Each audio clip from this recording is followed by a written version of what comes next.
Friends, नमस्ते। My self doctor पूजा सिंह।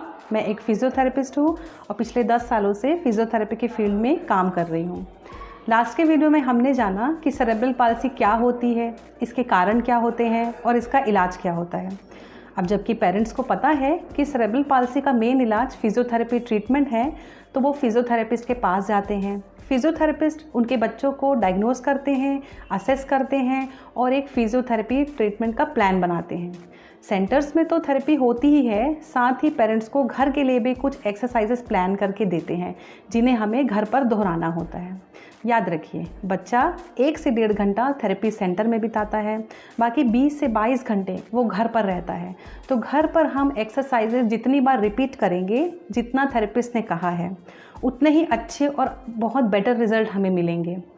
अब कुछ दिनों बाद पेरेंट्स आते हैं और कहते हैं, मैडम बच्चा तो एक्सरसाइज करता ही नहीं है, जब भी एक्सरसाइज कराने जाएं तो बच्चा रोने लगता है, बच्चा हमारा बहुत ज़िद्दी हो गया है। देखिए, बच्चों का मेन मोड ऑफ कम्युनिकेशन क्या होता है, अपनी फीलिंग्स को दूसरों को बताने का तरीका क्या होता है, उनका तरीका रहता है रोना। और ये जो रोना ही है, यही सबसे बड़ा रोड़ा रहता है एक्सरसाइज कराने में। तो आज मैं आपके लिए छोटे छोटे टिप्स लेकर आई हूँ, जिसको आप फॉलो करेंगे, जिसे आप यूज़ करेंगे तो बच्चा बहुत अच्छे तरीके से खिले मन से एक्सरसाइज में पार्टिसिपेट करेगा। तो चलिए हम आपको दिखाते हैं कि हम क्या क्या चीज़ें इस्तेमाल कर सकते हैं। सबसे पहला पॉइंट है कि बच्चों को कैसी सतह पर एक्सरसाइज कराएं। तो फिजियोथेरेपी सेंटर्स में तो फिजियो मैट्स होते हैं, देखिए इस प्रकार के ये फिजियो मैट्स होते हैं, ये टेबल पर भी लगा हुआ है। ये फोम के बने रहते हैं, ये ज़्यादा सॉफ्ट रहते हैं, ना बहुत ज़्यादा हार्ड रहते हैं। ये आपको मार्केट में इजीली अवेलेबल है, मार्केट में सस्ते दामों पर आपको फोम उपलब्ध है। आप मार्केट से फोम लाइए, उस पर एक कवर चढ़ाइए, आपका फिजियो मैट तैयार है।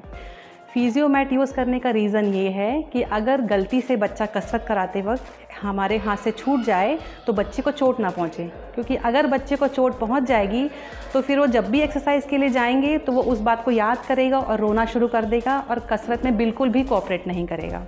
पर्सनली मैं बिस्तर पर कसरत कराने के लिए मना ही करती हूँ, क्योंकि मेरा एक ये मानना है कि बिस्तर ही एक जगह है जहाँ बच्चे आराम करते हैं, एंजॉय करते हैं, और वहाँ भी हम उसके पीछे पड़ जाएंगे कसरत कराने तो वो इरिटेट हो जाएंगे, चिड़चिड़े हो जाएंगे और रोना शुरू कर देंगे।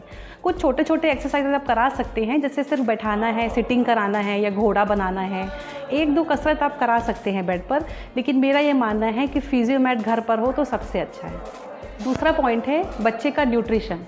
जैसे हम जिम जाते हैं तो हमारे खान पान का कितना ख्याल रखा जाता है, उसी तरह से जब बच्चे की थेरेपी स्टार्ट कराते हैं हम, तो हमें उन्हें उनके खान पान का बहुत ध्यान रखना पड़ता है। अब इसका मतलब ये ना समझे कि बच्चों को खूब सारा खाना खिलाना है। बच्चे 2 लोगों का कसरत करते हैं तो हमें उन्हें 2 लोगों का खाना खिलाना है। इससे क्या होगा, बच्चे हेल्दी हो जाएंगे, आराम पसंद हो जाएंगे, लेज़ी हो जाएंगे, और फिर आप जब कसरत कराने जाएंगे तो फिर उनका रोना स्टार्ट हो जाएगा।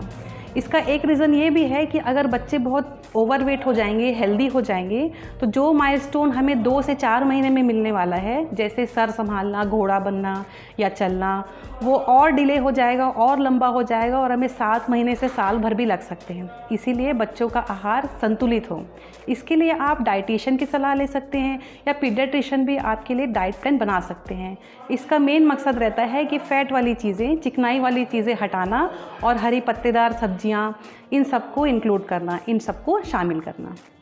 थर्ड पॉइंट है, पेरेंट्स अपनी प्रॉब्लम लेकर आते हैं कि मैडम बच्चा हमारा कमांड ही फॉलो नहीं करता, हम उसे देखने इस तरफ कहते हैं, बच्चा कसरत में देखता इस तरफ है, तो इसके लिए हम क्या कर सकते हैं। तो इसके लिए आप छोटे छोटे टॉयज़ जो मार्केट में मिलते हैं वो ख़रीद सकते हैं। जैसे देखिए, जैसे ये वाला टॉय है, ये जलता भी है और आवाज़ भी करता है। देखिए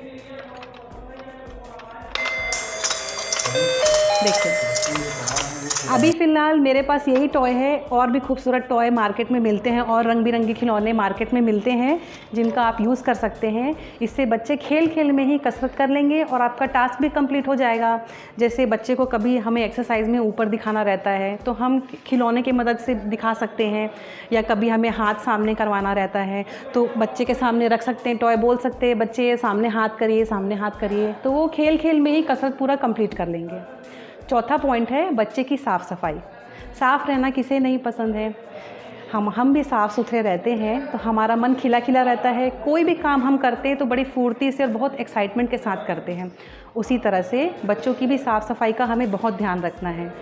कभी कभी क्या होता है, बच्चे का डायपर गीला है, सूसू किया है, पॉटी किया है, नहाया नहीं है, तो उनका मन अंदर से इरिटेट होते रहते हैं मन से, और कसरत में उतना हमें कोऑपरेट नहीं करते हैं। इसीलिए हमें साफ़ सफाई का बहुत ध्यान रखना है, इससे हम इन्फेक्शन से भी बचे रह सकते हैं।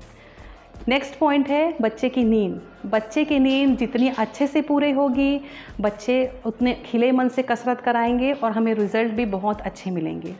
नेक्स्ट पॉइंट है स्ट्रेचिंग एक्सरसाइजेस। देखिए, जब भी बच्चा रो रहा हो, स्ट्रेचिंग एक्सरसाइजेस हमें नहीं करानी है। इससे क्या होता है, हम अपना प्रेशर कहीं और लगाना चाहते हैं, बच्चा अपना प्रेशर रो रो के टाइट करके बॉडी कहीं और लगाता है, इससे हमें लाभ के बदले नुकसान हो सकता है। इसीलिए हमें बच्चे को चुप कराना है, कि कुछ खिलौने दिखाना है, उनसे बात करना है, उन्हें बहलाना फुसलाना है और धीरे धीरे स्ट्रेचिंग एक्सरसाइजेस स्टार्ट करनी है। अब मैं मानती हूँ कि बच्चे बहुत समझदार होते हैं, उन्हें पता चल जाता है कि अब स्ट्रेचिंग एक्सरसाइजेस होने वाली हैं, तो वो पहले से ही रोना शुरू कर देते हैं। हम बच्चों का रोना बंद तो नहीं कर सकते, लेकिन हमारी इतनी कोशिश रहती है कि बच्चे थोड़ा हम उन्हें बहलाएं फुसलाएं और उनका रोना थोड़ा कम हो जाए, ताकि हम धीरे धीरे एक्सरसाइज शुरू कर सकें। लास्ट पॉइंट है कि जैसे ही पेरेंट्स को हाथ में ट्रीटमेंट प्लान आता है, वो घर पर बच्चे के पीछे पड़ जाते हैं और दिन भर बच्चे के पीछे पड़े रहकर कसरत कराते हैं कि हमारा बच्चा जल्दी खड़ा हो जाए या जल्दी स्वतंत्र रूप से चलने लग जाए। ऐसा बिल्कुल भी नहीं करना है। क्या होता है, जब हम बीमार होते हैं तो डॉक्टर्स हमें कुछ दवाई लिखते हैं, दवाई की एक डोज़ होती है। डॉक्टर हमें बताते हैं कि ये दवाई दिन में 2 बार खानी है, 4 बार खानी है। उसी तरह थेरेपिस्ट भी आपको एक्सरसाइजेस की डोज देते हैं कि आपको दिन में 2 बार कराना है या 4 बार कराना है ना। अगर उसके अधिक आप कराएंगे तो क्या होगा, बच्चे की सारी एनर्जी कसरत में निकल जाएगी, उसका शारीरिक और मानसिक विकास रुक जाएगा। इसीलिए थेरेपिस्ट आपको जितनी बार रिपीट करने को कहे, आपको कसरत उतनी ही बार करानी है। तो फ्रेंड्स, ये कुछ पॉइंट्स थे।